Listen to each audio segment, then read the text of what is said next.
nepalnews.com. News from Nepal as it happens.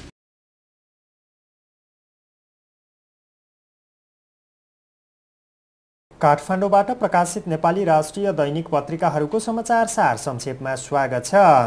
बिहीबार प्रकाशित दैनिक पत्रिकाहरूले प्रत्येक नेपालीको थाप्लोमा 18,000 रुपैयाँ ऋण, बन्दका कारण उपत्यकाको जनजीवन प्रभावित, मोर्चाद्वारा सरकार छाड्ने चेतावनी शीर्षकका समाचारका साथै अन्य विषयवस्तुहरूलाई पनि प्रमुखताका साथ प्रकाशित गरेका छन्। प्रत्येक नेपालीलाई 18,000 रुपैयाँ ऋण शीर्षकको समाचारमा नयाँ पत्रिका लेख्छ। आर्थिक वर्ष 2068-69 को पुस मसान्तसम्ममा हरेक नेपालीको थाप्लोमा 17,924 रुपैयाँ ऋणभार परेको छ। पुस मसान्तसम्ममा नेपालको कुल ऋण दायित्व 4,17,17,32,34,34 रुपैयाँ रहेको छ। नेपालीको थाप्लोमा हरेक वर्ष ऋण थपिँदै गएको छ। गत आर्थिक वर्षको असार मसान्तसम्मका प्रत्येक व्यक्ति ऋणभार 16,664 रुपैयाँ थियो।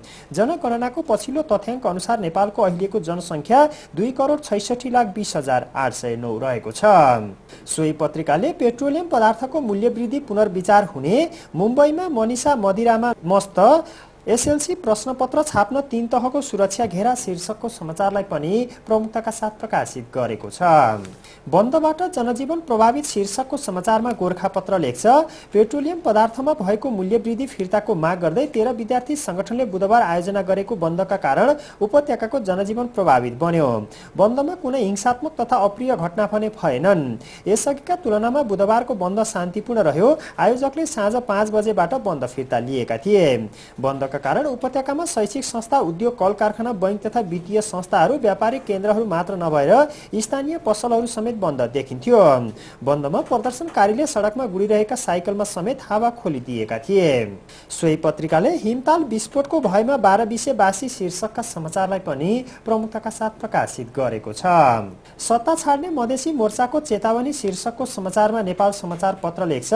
सत्ता साझेदार मधेसी मोर्चाले जनसत्ताको कामलाई मान्यता दिने सरकारी निर्णय फिर्ता लिन प्रधानमन्त्री डाक्टर बाबुराम भट्टराईलाई चेतावनी दिएको छ।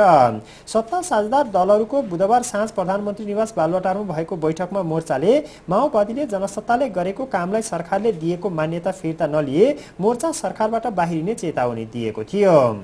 3 बैठक स्थगित। अर्को समाचारमा सोही पत्रिका लेख्छ। युवा विद्यार्थीहरूले आह्वान गरेको उपत्यका बन्दका कारण बुधबार 3वटा प्रमुख बैठकहरू स्थगित हुन पुगे। राजनीतिक गतिरोध अन्त्यका लागि प्रमुख 3 दलको बैठक माओवादी अध्यक्ष पुष्पकमल दाहाल प्रचण्डको लाजिमपाट स्थित निवासमा बस्ने भनिए पनि बन्दका कारण अन्तिम समयमा स्थगित गरिएको थियो।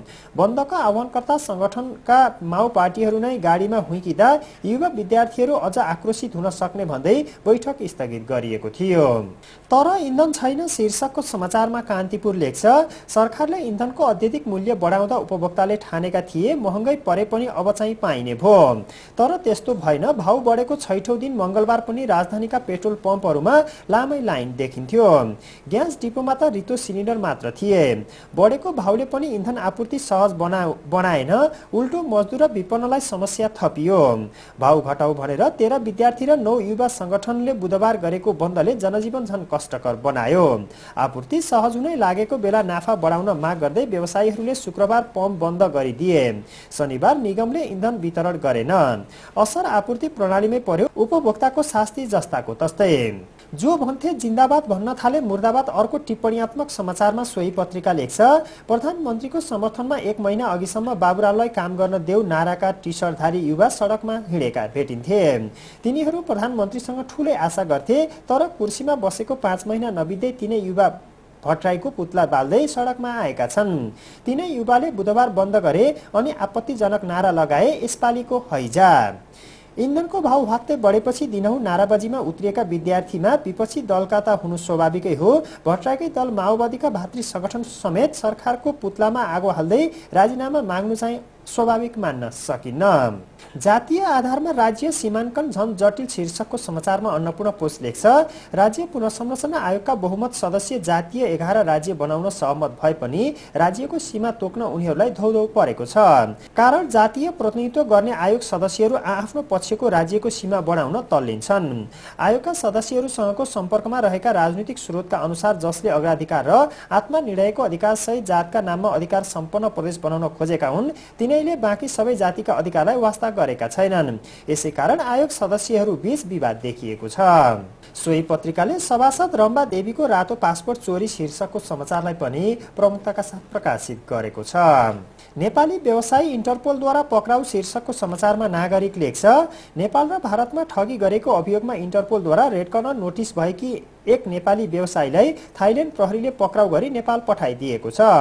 एपको इन्टरनेसनलकी सञ्चालक विनिता प्रधानलाई थाई विमानबाट बुधबार मध्याह्न काठमाडौँ आउन साथ नेपाल प्रहरीले नियन्त्रणमा लिएर अनुसन्धान थालेको छ। प्रधान भारतको हुन्डाई कम्पनीको नेपालका लागि आधिकारिक डिलर एपको की सञ्चालक हुन्। आफ्नो नाउँमा भारतमा रहेको सुहरित प्राली मार्फत उनले हुन्डाईसँग कारोबार गर्दै आएकी थिइन्।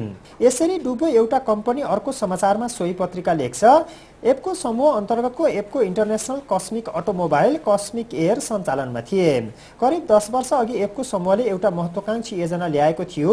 विभिन्न बैंकसँग कर्जा लिएर उसले ठूला 2 आकारका जहाज सस्तोमा भारत र बङ्गलादेश उडान समेत सुरु गर्यो। 2 अङ्कको वृद्धिका लागि 600 अर्ब लगानी शीर्षकको समाचारमा कारोबार आर्थिक दैनिक लेख्छ, सरकारले दोहोरो अङ्कको आर्थिक वृद्धिका लागि आवश्यक करिब 600 अर्ब रुपैयाँ लगानी भित्र्याउन छलफल सुरु गरेको छ।